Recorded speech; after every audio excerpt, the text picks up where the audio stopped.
के सामने पूरी तरह से झूठी साबित हो जाए? ये सुनने में थोड़ा अजीब लगता है, लेकिन इतिहास में ऐसा अक्सर होता है। बिल्कुल, क्योंकि पृथ्वीराज चौहान की मृत्यु के बारे में एक कथा बहुत प्रसिद्ध है। कहा जाता है कि उन्हें बंदी बनाकर गजनी ले जाया गया था। हाँ, और वहां उनकी आंखें फोड़ दी गई। सही कहा। और फिर उन्होंने शब्द भेदी बाण, मतलब केवल आवाज सुनकर निशाना लगाने की विद्या से मोहम्मद गौरी को मार गिराया। ये एक ऐसा अंत है जो किसी भी महाकाव्य को गौरवान्वित कर दे। लेकिन यहीं पर वो पुरातात्विक खुदाई वाला हिस्सा आता है ना। हाँ, खुदाई में एक ऐसा सिक्का मिला है जिस पर एक तरफ मोहम्मद गौरी का नाम है और दूसरी तरफ पृथ्वीराज चौहान का नाम, और साथ ही देवी लक्ष्मी की मूर्ति भी अंकित है। एक ही सिक्के पर आक्रमणकारी और पराजित राजा दोनों के नाम। ये सिक्का उस पूरे जादुई कहानी को सिरे से नकार देता है। तो ये सिक्का इस बात का सबसे बड़ा प्रमाण है कि इतिहास और भावनाओं के बीच एक बहुत गहरी खाई होती है। मतलब दरबारी कवि तो हमेशा अपने राजा को एक अमर नायक बनाना चाहते हैं। हाँ, उनका तो काम ही वही था। बिल्कुल। लेकिन जो धातु के सिक्के टकसालों में ढाले जाते हैं, वो किसी की चापलूसी नहीं करते। वे केवल उस समय की कठोर राजनीतिक और आर्थिक सच्चाई को दर्शाते हैं। और ये केवल एक सिक्के की बात नहीं है। ऐसे कई हस्तलिखित ऐतिहासिक नोट्स और स्रोत हैं जो हमें पुरानी मान्यताओं पर फिर से विचार करने को मजबूर करते हैं। और आज हमारी इस गहन चर्चा का मुख्य उद्देश्य भी यही है। आज हम राजस्थान के इतिहास के एक बेहद महत्वपूर्ण और जटिल अध्याय को समझने जा रहे हैं। मतलब अजमेर के चौहान वंश का उदय, उनका उत्कर्ष और अंततः उनका पतन। जो कि एक बहुत ही दिलचस्प यात्रा है ना? हमारा मिशन सिर्फ राजाओं के नाम और उनके युद्धों की तारीखें रटना नहीं है। हम ये समझना चाहते हैं कि कैसे एक छोटी सी सामंती जागीर जो किसी बड़े साम्राज्य की छत्र छाया में पल रही थी, अचानक उठ खड़ी होती है और उत्तर भारत की सबसे बड़ी सत्ता बन जाती है। बिल्कुल। और इस चर्चा का महत्व इसलिए भी बढ़ जाता है क्योंकि अक्सर इतिहास को केवल विजेताओं की दृष्टि से देखा जाता है। हाँ, या केवल ग्रंथों के चश्मे से। सही कहा। लेकिन अगर हमें किसी साम्राज्य का असली चरित्र समझना है, तो हमें ये देखना होगा कि वे अपनी अर्थव्यवस्था कैसे चलाते थे। उनके शिलालेख क्या कहते हैं। और उनकी वास्तुकला उनके बारे में क्या घोषणा करती है? एकदम सही। यही वो तरीका है जिससे हम समझ सकते हैं कि सत्ता वास्तव में कैसे काम करती थी। तो चलिए इस साम्राज्य की जड़ों की ओर चलते हैं। चौहान वंश की उत्पत्ति को समझने के लिए हमें उस दौर में जाना होगा जब ये पूरी तरह से स्वतंत्र नहीं थे। हमारे स्रोतों के अनुसार वासुदेव चौहान को इस वंश का आदि पुरुष माना जाता है। हाँ? जिन्होंने अहिच्छत्रपुर को अपना केंद्र बनाया, जिसे आज हम नागौर के नाम से जानते हैं। बिल्कुल। और बिजौलिया शिलालेख ये भी बताता है कि प्रसिद्ध सांभर झील का निर्माण भी वासुदेव चौहान ने ही करवाया था। लेकिन शुरुआत में ये चौहान शासक गुर्जर प्रतिहार साम्राज्य के सामंत हुआ करते थे, जो उस समय एक बहुत बड़ी शक्ति थे। हाँ। अब एक सामंत का जीवन कैसा होता है? वो अपने अधिपति को कर देता है, युद्ध में अपनी सेना भेजता है। तो फिर इस चक्र से बाहर निकलने की शुरुआत कैसे हुई? मुझे तो ये बिल्कुल एक आधुनिक स्टार्टअप की कहानी लगती है। अरे वाह, स्टार्टअप वाली बात बहुत सटीक है। ये एक बहुत ही क्रमिक रणनीति थी। गुर्जर प्रतिहार साम्राज्य उस समय उत्तर भारत का एक विशाल ढांचा था। चौहान उनकी एक पैरेंट कंपनी के अधीन काम करने वाले छोटे विभाग की तरह थे। दिलचस्प तुलना है। लेकिन जब 9वीं और 10वीं शताब्दी के आसपास प्रतिहारों की केंद्रीय सत्ता कमजोर पड़ने लगी, तो चौहानों ने उस शून्यता का फायदा उठाया। इसी कड़ी में शासक गुंवक प्रथम का नाम आता है। उन्होंने अपने अधिपति साम्राज्य से खुद को अलग कर एक स्वतंत्र सत्ता की स्थापना की। लेकिन अ, एक सामंत जब अपनी स्वतंत्रता की घोषणा करता है तो उसे एक बड़े विद्रोह का सामना भी करना पड़ सकता है ना? कोई भी बड़ा साम्राज्य अपने सामंत को इतनी आसानी से आजाद नहीं होने देता। गुवक प्रथम ने अपनी इस नई सत्ता को स्थापित करने के लिए क्या किया? कोई बड़ा किला बनवाया क्या? नहीं, उन्होंने जो किया वो कूटनीतिक दृष्टि से एक किले से भी बड़ा कदम था।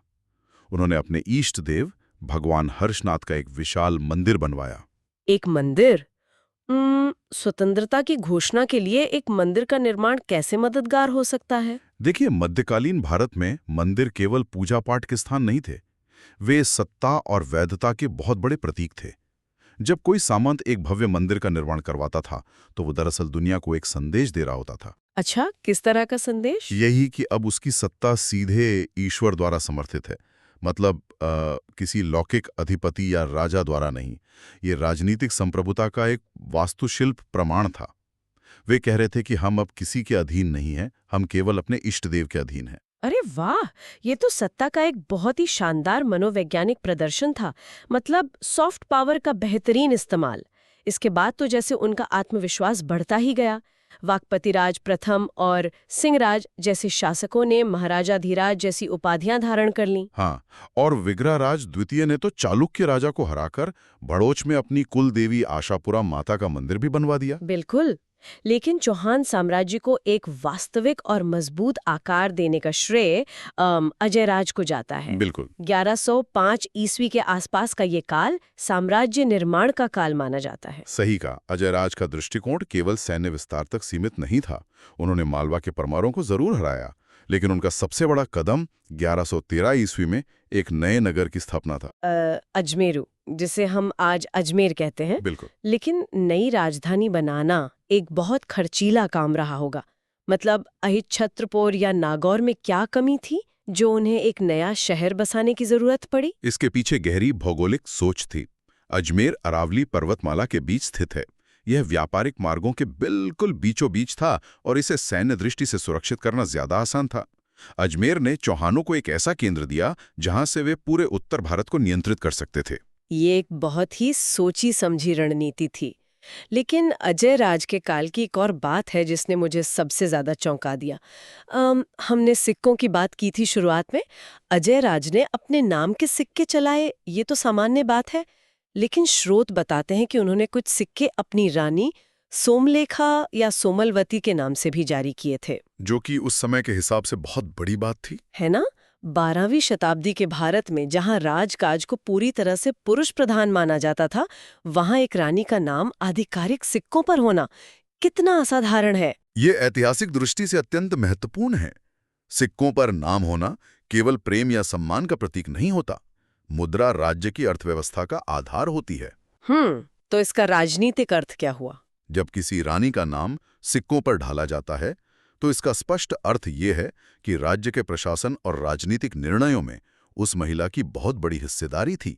यह संभवतः एक संयुक्त शासन का मॉडल था। सच में ये सत्ता संतुलन का एक ऐसा उदाहरण है जो उस कालखंड में बहुत दुर्लभ है। बिल्कुल, और यह चौहान वंश की प्रगतिशील सोच को भी दर्शाता है। ये वाकई में इस राजवंश को अपने समय से बहुत आगे खड़ा करता है।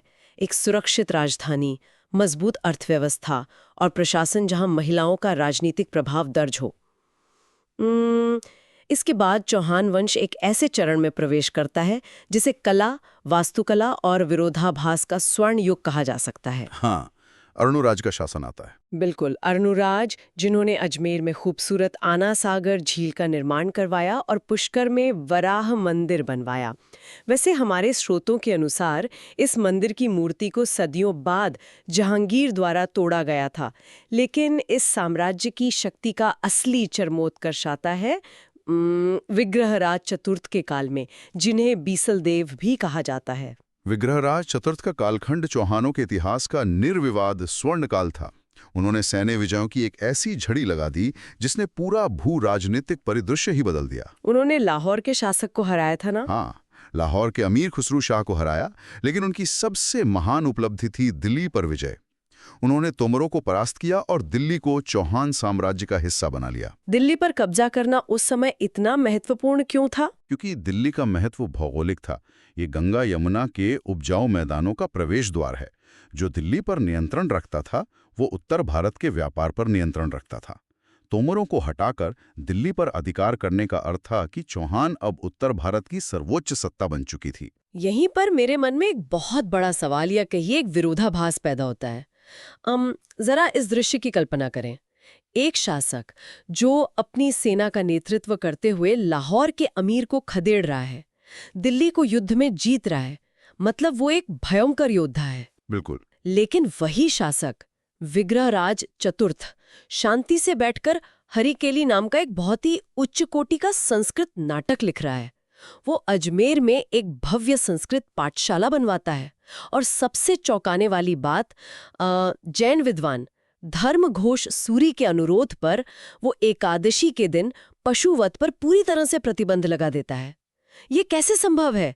एक तरफ रक्तपात और दूसरी तरफ साहित्य और जैन अहिंसा। ये कोई विरोधाभास नहीं है, बल्कि एक महान साम्राज्य के निर्माण का सबसे जरूरी समीकरण है। केवल तलवार के बल पर जीता गया साम्राज्य बहुत जल्दी बिखर जाता है। अच्छा, तो ये एक सोची समझी रणनीति थी। हाँ, सेना आपको जमीन पर कब्जा दिला सकती है, लेकिन उस जमीन पर स्थायी राज करने के लिए, लोगों को जोड़ने के लिए आपको सांस्कृतिक संरक्षण और सॉफ्ट पावर की आवश्यकता होती है। जैन धर्म को संरक्षण करके उन्होंने व्यापारी वर्ग का विश्वास जीता। हाँ। संस्कृत पाठशाला बनवाकर विद्वानों को अपने पक्ष में किया। उन्होंने साबित किया कि वे केवल एक लुटेरे नहीं हैं, बल्कि एक सुसंस्कृत सम्राट हैं। मतलब साहित्य और कला भी एक तरह के राजनीतिक हथियार थे। वैसे उस संस्कृत पाठशाला का इतिहास भी बहुत विडंबनापूर्ण रहा है ना? हाँ, बहुत ही दुखद विडंबना है। बाद में जब सत्ता परिवर्तन हुआ और कुतुबुद्दीन ऐबक ने अजमेर पर अधिकार किया, तो उसी संस्कृत पाठशाला को तोड़कर उसे 2.5 दिन के झोपड़े में बदल दिया गया। यहाँ से ये चर्चा उस मोड़ पर पहुंचती है जो शायद सबसे ज्यादा चर्चित है। स्वर्ण युग के बाद 1177 ईस्वी में सत्ता पृथ्वीराज तृतीय के हाथों में आती है, जिन्हें दुनिया राय पिथौरा और दलपंगुल यानी विश्व विजेता के नाम से जानती है। ये काल बहुत ही उथल-पुथल भरा था। बिल्कुल। इस काल में राजनीतिक महत्वाकांक्षाएं, कूटनीति और शत्रुता इस तरह आपस में उलझते हैं कि पूरे उत्तर भारत का नक्शा हिल जाता है। अब जैसे गद्दी पर बैठते ही उन्हें विद्रोहों का सामना करना पड़ा। उन्होंने अपने चचेरे भाई नागार्जुन का दमन किया और फिर उनका सामना भंडानकों से हुआ। हाँ, भंडानक। ये भंडानक कौन थे? ऐतिहासिक कथाओं में इनका जिक्र बहुत कम आता है। भंडानक एक विद्रोही समुदाय था जो वर्तमान अलवर और भरतपुर के आसपास सक्रिय था। ये चौहान साम्राज्य के व्यापारिक मार्गों के लिए बहुत बड़ा खतरा बन गए थे। इसलिए पृथ्वीराज ने इनका पूरी तरह से दमन किया। इसके बाद उन्होंने 1182 में महोबा के युद्ध में चंदेल राजा परमर्दी देव को पराजित किया। अरे हाँ, इसी युद्ध में तो चंदेलों के प्रसिद्ध सेनानायक आल्हा और ऊदल वीर गति को प्राप्त हुए थे, है ना? बिल्कुल सही। सैन्य मोर्चे पर तो पृथ्वीराज बहुत सफल दिख रहे थे, लेकिन जब हम पड़ोसी राज्यों के साथ उनकी कूटनीति देखते हैं, तो ऐसा लगता है कि वे जानबूझकर एक बहुत खतरनाक शतरंज का खेल खेल रहे हैं। हमारे स्रोत चालुक्य शासक भीम सिंह द्वितीय के साथ उनके संघर्ष का उल्लेख करते हैं। और उसका कारण कोई राज्य की सीमा नहीं थी। हाँ, उसका कारण आबू की एक राजकुमारी यक्षिनी से विवाह की इच्छा थी। दोनों सेनाएं टकराती हैं और अंत में महामंत्री को बीच बचाव कर संधि करवानी पड़ती है। और फिर वो घटना आती है जिस पर अनगिनत लोकगीत लिखे गए हैं, गढ़वाल शासक जयचंद की पुत्री संयोगिता का अपहरण। इन घटनाओं को कवियों ने बहुत ही अद्भुत रोमांस की कहानियों के रूप में प्रस्तुत किया है। एक महान नायक की छवि। बिल्कुल। लेकिन अगर हम सामरिक दृष्टिकोण से विश्लेषण करें तो रोमांस की इस कीमत ने साम्राज्य की नींव हिला दी थी। ये कैसे हुआ? संयोगिता के अपहरण से कूटनीति पर क्या असर पड़ा? देखिए, जब पृथ्वीराज ने वैवाहिक मामलों को लेकर सीधे युद्ध मोल लिया तो उन्होंने अपने सबसे शक्तिशाली पड़ोसियों को अपना कट्टर शत्रु बना लिया। गुजरात के चालुक्य और कन्नौज के गहड़वाल दोनों विशाल सैन्य क्षमता रखते थे। पृथ्वीराज ने खुद को कूटनीतिक रूप से बिल्कुल अकेला कर दिया। मतलब उन्होंने अपने ही चारों तरफ दुश्मनों की दीवार खड़ी कर ली। हाँ, और ये अलगाव ऐसे समय में हुआ जब सीमाओं पर एक नया और भयानक खतरा दस्तक दे रहा था, तुर्क आक्रमणकारी मोहम्मद गौरी। और यही वो रणनीतिक भूल थी जिसका परिणाम तराइन के मैदान में देखने को मिला। तराइन जो हमेशा से निर्णायक युद्धों का केंद्र रहा, क्योंकि वो दिल्ली का प्रवेश द्वार था। स्रोतों में पृथ्वीराज और मोहम्मद गौरी के संघर्ष को लेकर बहुत सी बातें हैं। पृथ्वीराज रासो दावा करता है कि पृथ्वीराज ने गौरी को 21 बार हराया, और हमीर महाकाव्य में 7 बार हराने का जिक्र है। लेकिन प्रामाणिक इतिहास मानता है कि इनके बीच 2 सबसे मुख्य युद्ध हुए, है ना? बिल्कुल। 1191 में तराइन का प्रथम युद्ध हुआ, जहां पृथ्वीराज की सेना ने मोहम्मद गौरी को बुरी तरह पराजित किया। गौरी गंभीर रूप से घायल होकर भाग गया, लेकिन उसने अपनी हार से सबक लिया। उसने रणनीति में बदलाव किए और ठीक 1 साल बाद 1192 में द्वितीय युद्ध के लिए वापस लौट आया। और इस बार क्योंकि पृथ्वीराज के पुराने पड़ोसी राज्य उनके दुश्मन बन चुके थे, किसी ने भी चौहान सेना की मदद नहीं की। सेना अकेली पड़ गई और मोहम्मद गौरी की विजय हुई, जो कि भारत के इतिहास का एक बहुत बड़ा मोड़ था। हाँ, इसी समय महान सूफी संत ख्वाजा मोइनुद्दीन चिश्ती भी अजमेर आए थे। लेकिन तराइन के इस दूसरे युद्ध के बाद जो हुआ वो सबसे पेचीदा हिस्सा है। एक ही व्यक्ति के अंत की दो बिल्कुल अलग-अलग कहानियां कैसे हो सकती हैं? एक तरफ चंद्रबरदाई लिखते हैं कि पृथ्वीराज को गजनी ले जाया गया, अंधा किया गया और फिर शब्दभेदी बाण से उन्होंने गौरी को मार दिया। जो कि सुनने में बहुत नाटकीय लगता है। बिल्कुल रोंगटे खड़े कर देने वाला। लेकिन दूसरी तरफ समकालीन इतिहासकार हसन निजामी का विवरण है। वे लिखते हैं कि पृथ्वीराज को गजनी नहीं ले जाया गया, बल्कि गौरी ने उन्हें अजमेर में ही अपने एक अधीनस्थ के रूप में राज करने दिया और बाद में विद्रोह करने पर उन्हें मारा गया। और यहीं पर हमें समझना होता है कि साहित्यिक ग्रंथों और पुरातात्विक साक्ष्यों को कैसे पढ़ा जाए। चंद्रबरदाई एक दरबारी कवि थे। जब साम्राज्य ढहता है तो जनता का मनोबल टूट जाता है। कवि का काम होता है हार को भी महान बलिदान में बदलना। इसलिए शब्दभेदी बाण का मिथक गढ़ा गया। तो निजामी का विवरण ज्यादा सटीक है। बिल्कुल, क्योंकि इसकी पुष्टि सिक्कों के अध्ययन से होती है। वही सिक्का जिसका जिक्र हमने शुरुआत में किया था। हाँ, जिस पर गौरी और पृथ्वीराज दोनों का नाम है। लेकिन एक सवाल ये उठता है कि मोहम्मद गौरी जैसा आक्रमणकारी एक ऐसे सिक्के को क्यों ढालेगा जिस पर एक पराजित हिंदू राजा का नाम हो और हिंदू देवी लक्ष्मी की मूर्ति हो? ये गौरी की एक बहुत ही चालाक आर्थिक चाल थी। अगर वो अचानक पुरानी मुद्रा बंद कर देता तो व्यापार रुक जाता और भयंकर आक्रोश फैल जाता। लक्ष्मी वाले सिक्के पहले से चलन में थे। गौरी ने जानबूझकर उसी डिजाइन को बनाए रखा ताकि अर्थव्यवस्था स्थिर रहे। अच्छा, मतलब एक तरफ पृथ्वीराज का नाम रखा ताकि जनता शांत रहे और दूसरी तरफ अपना नाम मोहम्मद बिन साम लिखवा दिया ताकि ये स्पष्ट रहे कि असली बॉस कौन है। ये तो सत्ता के हस्तांतरण का अचूक तरीका था। बिल्कुल। और बाद में गौरी ने पृथ्वीराज के पुत्र गोविंदराज को अजमेर का प्रशासक बना दिया। हालांकि पृथ्वीराज के भाई हरिराज ने विद्रोह कर दिया, जिसके बाद कुतुबुद्दीन ऐबक ने हस्तक्षेप किया। गोविंदराज को वहां से हटाकर रणथंभौर भेज दिया गया। इस तरह अजमेर के चौहान वंश का पतन हुआ, लेकिन रणथंभौर में एक नई शाखा का जन्म हुआ। तो अगर हम इस पूरी चर्चा का निष्कर्ष निकालें तो ये केवल राजाओं की सूची नहीं है। ये कहानी हमें वास्तुकला की भाषा, कूटनीति के विरोधाभास और सामरिक भूलों के बारे में बहुत कुछ सिखाती है। और सबसे बड़ी सीख ये है कि हमें कभी भी इतिहास के केवल एक स्रोत पर आंख मूंद कर विश्वास नहीं करना चाहिए। साहित्य हमें उस समय के समाज की मानसिकता बताता है, लेकिन सिक्के और वास्तुकला हमें वो कड़वा सच दिखाते हैं जो अक्सर कविताओं में छिपा दिया जाता है। बिल्कुल सही।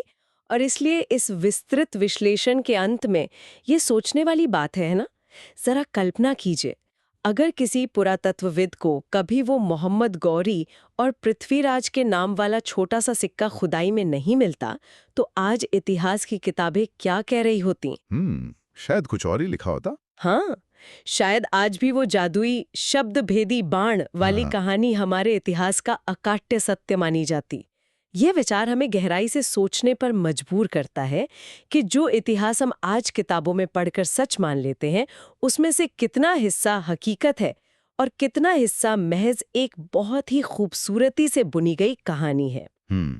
अगली बार जब कोई महान कथा सुने तो जरूर सोचिएगा कि मिट्टी के नीचे और कौन से अनकहे सच दबे पड़े हैं।